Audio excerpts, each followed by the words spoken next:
let's start there. So we recognize that in our downtown, again, we go back to 2017, we had 6 areas of public spaces in our community, in our downtown area, that was just difficult to get from one spot to the other. You had to dodge vehicles, the sidewalk infrastructure wasn't the best, and so when we really started studying that, we understood that probably the most effective thing we could do is take those 6 public areas and start to weave them together like a quilt into connectors. And that was the birth of the Quilted Parks.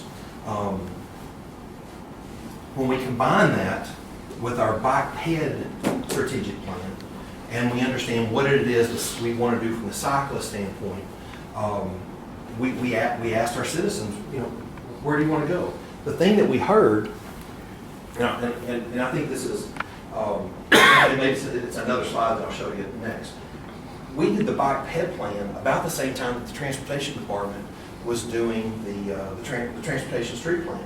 The transportation street plan asked our citizens, do you want to see more bike infrastructure associated with your transportation department, transportation projects?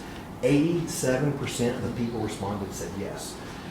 It made it really easy to start integrating some of these bike trails into the transportation projects because so many people responded that way.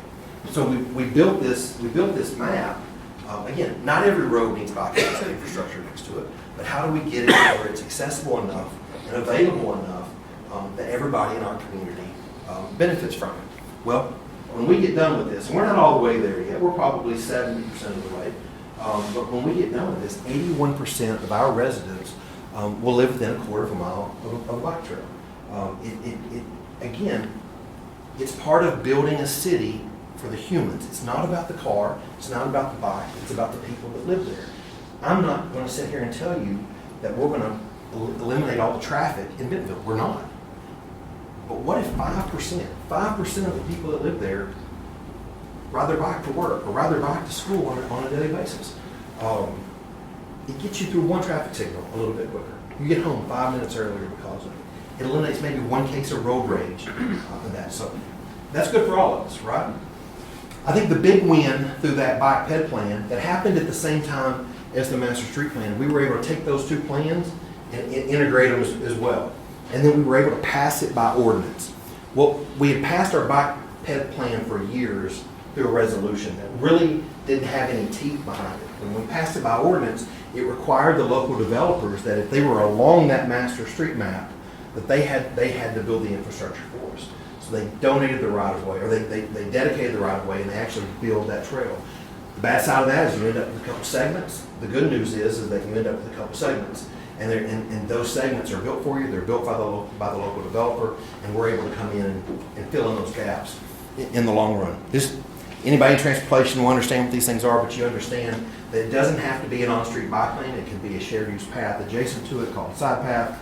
But all of those blue lines that I showed you in that map have some sort of bicycle infrastructure attached to it.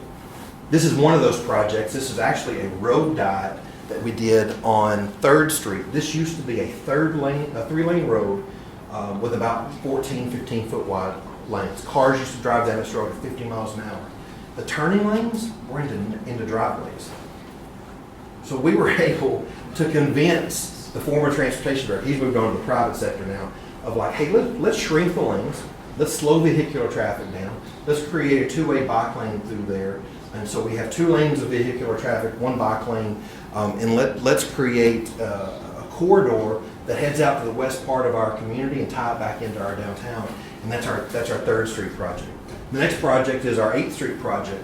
8th Street was way overbuilt. 8th Street in Bentonville, another similarity to Holland, right? But it's the same street that the Walmart campus is on in Bentonville. But this part is kind of the gateway area into the residential part of our community. It was a 5-lane road. Again, there's nothing to turn into, so why we had a turning lane, I have no idea. But you could have landed a 747 on this strip of road. Cars are driving 60, 70 miles an hour down this road right smack in the middle of town. So we were able to come in and do a road diet for this, and you can see on the right-hand side of the screen, you see the bike paths that are there. You actually see an area that is parallel parking for a future park that I'll show you in just a second. And then there's 2 lanes. It's still way too wide. We probably, if money was if you're growing trees, it'd be great to have a median that runs right down through there to really slow vehicular traffic down. But what we've done, I think the biggest success is that we've slowed the traffic down enough to where there's a home on the bottom part of the screen, there's a home down here with that turn. And I felt like about once a quarter, we had to go in and repair their fence because a car would turn the corner, get out of control, jump the curb, and crash into their fence. I feel like that happened 3 or 4 times a year because the street was over-designed, overbuilt. We built a road designed for 70 miles an hour. We put a 35 mile speed limit on it, and did we really expect people to follow that? We fixed that with this road dot plan. We haven't had any incidents in that fence anymore, but we've slowed vehicular traffic down enough that we're going to build a 100-acre, $40 million park adjacent to that property. And those parallel parking spaces that I showed you that was part of that road will serve as that 200 parking spaces that will come through there. And again, this is just another investment that we're making in the people that live in our community. We've taken every opportunity that we can to go learn some of the best practices that are out there. And so a group of us went to the Netherlands in 2019, and another group went actually 3 years ago. But you can see some of the things that we learned about the Netherlands. This is in Delft, at the TU Delft campus, and you just see the really good bike infrastructure next to the road. And then adjacent to it is our 8th Street project. We just finished this project last year, right before the Walmart campus started opening up. And you can see that 8th Street project includes that 2-way cycle path that runs all the way to it. That cycle path runs all the way from the interstate through the Walmart campus, all the way through the old Walmart campus that's about to become a liberal arts university, and then into the residential area past that Gateway Park property that's on. Total, that's about 4 miles when it's all said and done, but it allows thousands of rooftops access to the Walmart campus. This is a really cool picture because this is a drone shot looking right into that campus. But the cool thing about this is if you look at the bottom right-hand part of the screen, over right here, you see a tunnel. And if you look over here on the left-hand side of the screen at the bottom, you see the entrance to that tunnel. What you don't see real well is the access over here. This project here is actually an underground intersection. You can turn directions underground in this area. We built this, 2016. We knew what was coming. We knew the improvements that were happening. So the project was only about $3.5, maybe $4 million to do this. And I say only, but if you built that today with the way the prices have gone up, that's a $10, $15 million project. So we did it at the right time, but it's a really functional underground intersection, again, because we're investing in the people. We're trying to remove as many barriers as we possibly can for people to get from point A to B in a method other than the vehicle. One of the things we learned in the Netherlands that we just thought was the coolest thing in the world was the first trip over there, the superintendent of public schools was with us, and she asked, "Where's your school buses?" We don't have it in the Netherlands. One, their public transportation system's efficient enough that they don't need that. But for the most part, school adjourns, kids get on their bikes, and they ride home. There's not traffic around the schools like what we deal with it all over our country, and we like, it's just so much more relaxing, it's so much less stressful. So what we've tried to do is we've tried to come in, especially around every elementary school, and build the safe, connected, hard surface infrastructure that connects kids in the neighborhood directly to the school. Off street, keep it as safe as we possibly can. We want mom and dad to feel comfortable that the 8-year-old child can hop on a bike and make their way to class in the morning. This picture on the left-hand side of your screen is a picture taken in January. It's January, Arkansas, so it's 40 degrees. It made me 60 degrees in days. But there's still hundreds of kids that are riding their bikes in places where the connectivity is there. If anything's broken, if there's one segment of trail that's not there, if there's one part of sidewalk that's not there, they don't do it. But if the connectivity is 100% there, that's the result that you end up getting with this. And then as I finish this up and I start going through the last projects again, you really start to see the influence that the investments that we have made has transitioned over into the private sector as well.